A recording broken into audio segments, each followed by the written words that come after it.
నమస్కారం. నా పేరు బొలిశెట్టి చేతన, భీమవరం. శ్రీకృష్ణ భగవానుల వారిని పెంచిన తల్లిగారైన యశోదామాత, అలాగే గోదాదేవికి తల్లి ఉంటే వారిద్దరూ వియ్యపురాళ్ళు అవుతారు. కాబట్టి వారిరువురు ఇప్పుడు కలిసి ఉంటే వారిరువురు ఎత్తి పొడుపు మాటలు మాట్లాడుకొని ఉంటే ఎలా ఉంటుందో ఒకసారి విందాం. గోదాదేవి తల్లి: అమ్మా యశోదమ్మ, మీ అంతస్తుకి తగినట్లుగా ఏర్పాట్లు అన్నీ చేశామనే అనుకుంటున్నాం. అయినా మీ అంతటి వారితో వియ్యమందటం మా అదృష్టం. మా చిట్టి తల్లి గోదాని మేమెంతో సాంప్రదాయంగా పెంచాం. అందుకేనేమో పూజలన్నా వ్రతాలన్నా మహా ఇష్టం. ఆ పూజలు వ్రతాలు ఆచరించబట్టే కదా మీ కుమారుణ్ణి పొందగలుగుతుంది. అంతేనా? కాదు, మాకు అంతటి మహానుభావుడికి కాళ్ళు కడిగి కన్యాదానం చేసే భాగ్యం కలిగించింది. అప్పుడు యశోదామాత ఆశ్చర్యంతో: ఏం వ్రతాలో ఏం పూజలోనమ్మా, వ్రతాలు చేసేటప్పుడు పాలు పెరుగు నెయ్యి ముట్టుకోను, నాకు వద్దు అని అంటుందేమమ్మా. మా కన్నయ్యక అవి లేనిదే గడవదే, ఇదేం వ్రతమమ్మా? అప్పుడు గోదాదేవి తల్లి యశోదాదేవి మాటకు సమాధానంగా: పాలు పెరుగు నెయ్యి భోగ్య వస్తువులు, వ్రతానికి నిషేధాలు, అందుకే వద్దన్నదమ్మా. ఇష్టం లేక ప్రీతి లేక కాదు, మాకు పాడి ఉందిలేమ్మా. కాకపోతే మీలాగా తరగని పాడి మాత్రం మాకు లేదులేమ్మా. అప్పుడు యశోదామాత ఆశ్చర్యంతో: తరిగే పాడి తరగని పాడి అని ఇలా 2 రకాలున్నాయా అమ్మా అని అడిగారు. అప్పుడు యశోదాదేవి మాటకు సమాధానంగా గోదాదేవి తల్లి: ఎందుకు లేవు? అసలు ఎప్పుడు మీ కన్నయ్య మీ ఇంటిలో ఉండడు కదమ్మా. ఆ గోపెమ్మ ఇంట్లోనూ ఈ గోపెమ్మ ఇంట్లోనూ దూరి పాలు పెరుగు నెయ్యి వెన్న ఆరగిస్తుంటాడు. మరిక మీ కుండలలోని పెరుగు కుండలలోనే ఉంటుంది, కడవలలోని పాలు కడవలలోనే ఉంటాయి. మనకున్న సంపదలు మనం వాడుకుంటేనే కదమ్మా తరిగిపోయేది. అప్పుడు యశోదామాత: అవునమ్మా, మా కన్నయ్య గోపెమ్మలందరి ఇళ్లల్లోనూ ఉంటాడు. అయినా అసలు మా కన్నయ్యను మా ఇంట్లో ఉండనిస్తున్నారా? రాకపోతే, ఓ యశోదమ్మ, మీ చిలిపి కృష్ణుడు ఈ రోజు మా ఇంటికి ఎందుకు రాలేదమ్మా అని అడుగుతారు. అయినా ఒక్క మాట అడుగుతాను, చెప్పమ్మా, ఎవరి సంపదలు ఎవరు దొంగలిస్తున్నారు? సకల సంపదలు మా తనయుడివే కదా, సకల సంపదలు ఇచ్చేది కూడా మా తనయుడే కదమ్మా. అప్పుడు గోదాదేవి తల్లి: అయ్యో ఇవ్వకేమమ్మా, ఇస్తాడు, అంత ఇచ్చేవాడైనా పోయి వామనుడిగా జన్మించి బలిచక్రవర్తి దగ్గర చేయి చాచాడు. పైగా దానమిచ్చిన బలిచక్రవర్తినే 3వ అడుగుతో పాతాళానికి తొక్కివేశాడు కదమ్మా. అప్పుడు ఆ గోదాదేవి తల్లి అన్న మాటకు సమాధానంగా ప్రశాంతంగా యశోదామాత ఇలా అంటుంది: బలిచక్రవర్తికి ఇంద్రునికి సంపదలు సమానంగానే పంచి ఇచ్చిన బలిచక్రవర్తి మాత్రం ఇంద్రుని దగ్గర సంపదలు లాక్కున్నాడు కదమ్మా. ఇంద్రుని సంపదలు ఇంద్రునికి తిరిగి ఇప్పించడానికే నా తనయుడు బలిచక్రవర్తి దగ్గర చెయ్యి చాచవలసి వచ్చింది. ఆ వామనవతారంలో ఆ బలిచక్రవర్తి విష్ణు భక్తుడు, అందుకే అతనిని సంహరించకుండా పాతాళ లోకానికి పంపించాడు. ఆ వామనవతారంలో నా బిడ్డ తన పాదాన్ని ఎంతగా పెంచాడు, నా బిడ్డడికి ఎంత నొప్పి కలిగిందో కదా. అప్పుడు యశోదాదేవిని ఓదార్చుతున్నట్లు గోదాదేవి తల్లి: అందుకే కదమ్మా ఎప్పుడూ లక్ష్మీదేవి పాదాలు వత్తుతూ ఉంటుంది. పైకి మాత్రం తన హృదయంలో స్థానమిచ్చినట్టు, పాపం ఈవిడేమో ఎప్పుడు పాదాల దగ్గరే ఉంటుంది. పడుకున్నంతసేపు అలా తల కింద చెయ్యి పెట్టుకుని హాయిగా నిద్రిస్తుంటాడే కానీ పాదాలు వత్తడం చాలు అని లక్ష్మీదేవిని అంటాడా? జాలి పడతాడా? లేదే. అప్పుడు యశోదామాత ఆ మాటకు సమాధానంగా బాధతో ఇలా అంటారు: తన హృదయంలో స్థానం ఇచ్చిన మాట నిజమే కదమ్మా. తనంతట తానుగా ఇష్టపడి పాదాల దగ్గర కూర్చుంది. మేమేమి అలా కూర్చోమని అనలేదే. నా తనయుడు చిన్ని బిడ్డడిగా ఉన్నప్పుడే గోవర్ధన పర్వతమును చిటికెన వేలుతో ఎత్తి పట్టుకున్నాడే గోకులాన్ని రక్షించడానికి. ఆ వేలు ఎంత కందిపోయిందో కదా. ఒక్క రోజా 2 రోజులా 7 అహోరాత్రాలు ఆ చేతికెంత నొప్పి పుట్టిందో, ఎంత నలిగిపోయిందో, ఎంత మండి బాధ కలిగిందో. అప్పుడు నా బిడ్డడి మీద ఎవరు జాలి పడ్డారమ్మా?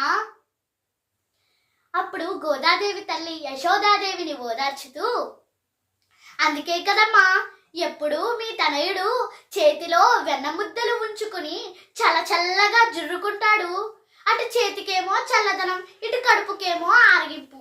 పైగా కష్టపడినందుకు గోవిందా అన్న బిరుదునామం తెచ్చుకుని గోవిందా గోవిందా అంటూ పిలిపించుకుంటూనే ఉన్నాడాయే. అప్పుడు యశోదామాత, అది సరేనమ్మా, గోపికల చాడీలు విని విని నాకు రోషమొచ్చి పసివాడని కూడా చూడకుండా రోటికి తాడేసి కట్టేసినప్పుడు కూడా వెర్రి నాగన్న తన బుల్లి బొజ్జకి కలిగిన నొప్పిని కూడా లెక్క చేయకుండా రోటిని లాక్కెళ్ళిపోయి యక్షులకు ముక్తిని కలిగించాడు కదమ్మా. చిన్నారి బొజ్జు మీద మచ్చ కూడా పడింది కదమ్మా. మా వాడికి దీనుల పట్ల ఎంతటి జాలి, ఎంతటి కరుణ.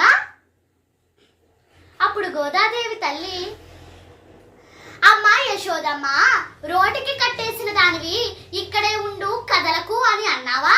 లేదే, ఇప్పుడు ఎక్కడికి పోతావో పో చూస్తాను అన్నావు కోపంగా. చిన్ని బిడ్డడు అమ్మ పొమ్మంది కదా పోవాలి కాబోలు అనుకున్నాడు. రోటితో సహా ముందుకు కదిలాడు. మరి బొజ్జ నలగదా? బొజ్జ మీద మచ్చ పడదా? అయినా యశోదమ్మ, ఊరికే అలా బాధపడిపోతావు కానీ దానికి కూడా దామోదరా అని ఎంచక్క మా అమ్మ కట్టేసింది చూసారా అని సంతోషంగా పిలిపించుకుంటున్నాడు కదమ్మా.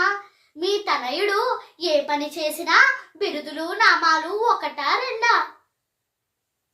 అప్పుడు యశోదామాత, ఎంతసేపు ఏవేవో బిరుదులు వచ్చేస్తున్నాయని సంతోషపడిపోతున్నారు కానీ దీనజనులను రక్షించడానికి తనను తాను కష్టాల పాలు చేసుకుంటాడమ్మా. ఎప్పుడు ఏవేవో బిరుదులు కొత్త కొత్త నామాలు వచ్చేస్తున్నాయని దిష్టి కొడుతున్నారే కానీ ఆర్తత్రాణ పరాయణత్వాన్ని ఎవరు గుర్తిస్తున్నారు కనుక. అప్పుడు గోదాదేవి తల్లి, అందుకే కదమ్మా మీ తనయుడి బలానికి, ఓర్పుకి, ఔదార్యానికి దిష్టి తగలకూడదని మా విష్ణు చిత్తుల వారు పల్లాండు పల్లాండు అని మంగళ శాసనాలు చేస్తూనే ఉన్నారు కదమ్మా. అప్పుడు యశోదామాత, అవునవును, మీ విష్ణు చిత్తుల వారు మాత్రం తక్కువ. పల్లాండు పాడి ఆళ్వార్లందరిలోకి పెరియాళ్వార్ అన్న బిరుదు పొందలేదా? అయినా మందితో కలిసి మంగళ శాసనాలు, గుంపులో గూడి గోవింద భజనలు తప్ప ఇంకేముంది? ఆస్తుల పాస్తుల, గట్టిగా తొంగి చూస్తే తులసి తోటలు, వంగి చేసే దండ ప్రణామాలు తప్ప.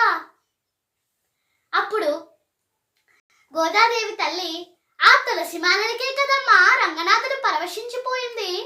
పైగా మా అమ్మాయి గోదా ధరించిన మాలలే కావాలి కావాలి అని అడిగి తెప్పించుకుని మరీ ధరించాడు కదమ్మా. అప్పుడు యశోదామాత, అవునమ్మా, తులసి అన్నా తులసి పరిమళమన్నా మా రంగనాథునికి ఎంతో ప్రీతి అన్నమాట నిజమే. అయినా తులసి ఒక్కటే సమర్పించి ఊరుకుందామి అమ్మాయి. తులసి పరిమళంతో తన ప్రేమ పరిమళాన్ని నింపి వలపులో పడేసింది వెర్రినాగన్నని. అప్పుడు గోదాదేవి తల్లి విడ్డూరంగా, అవునవును, ఎంత వెర్రినాగన్నో.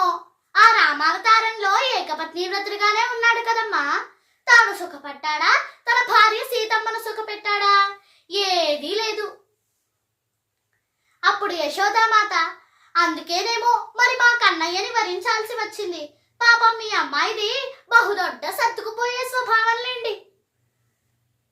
అప్పుడు గోదాదేవి తల్లి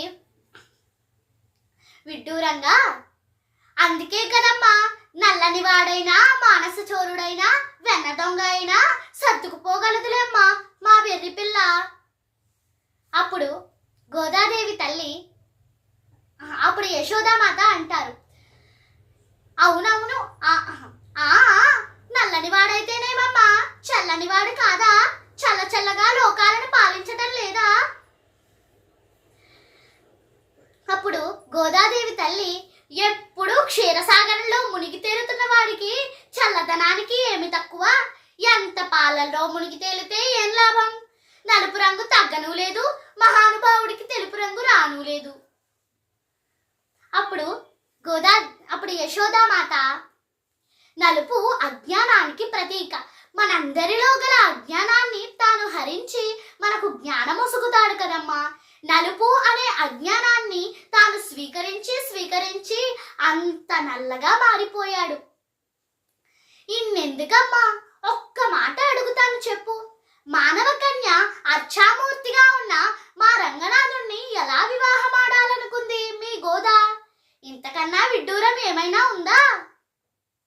అప్పుడు గోదాదేవి తల్లి యశోదామాత అడిగిన ప్రశ్నకు సమాధానంగా, దానిదేముందమ్మా, తాను ఏ రూపంలో ఉన్నా, తన చేత రక్షింపబడేవారు ఏ రూపంలో ఉన్నా తనను ఆశ్రయిస్తే చాలు, మాట ఇచ్చేస్తాడు. తనను కోరుకున్న గోదాదేవిని, తన భక్తురాల్ని చైతన్య రూపంతో చెయ్యి పట్టుకోవడానికి సిద్ధంగానే ఉన్నాడమ్మా మీ తనయుడు అని. ఈ విధంగా యశోదామాత అలాగే గోదాదేవికి తల్లి ఉంటే ఆవిడ, వీరిద్దరూ కలిసి ఎత్తి పొడుపు మాటలు మాట్లాడుకుంటే ఇలా ఉంటుందని మన ఊహ. ధన్యవాదములు.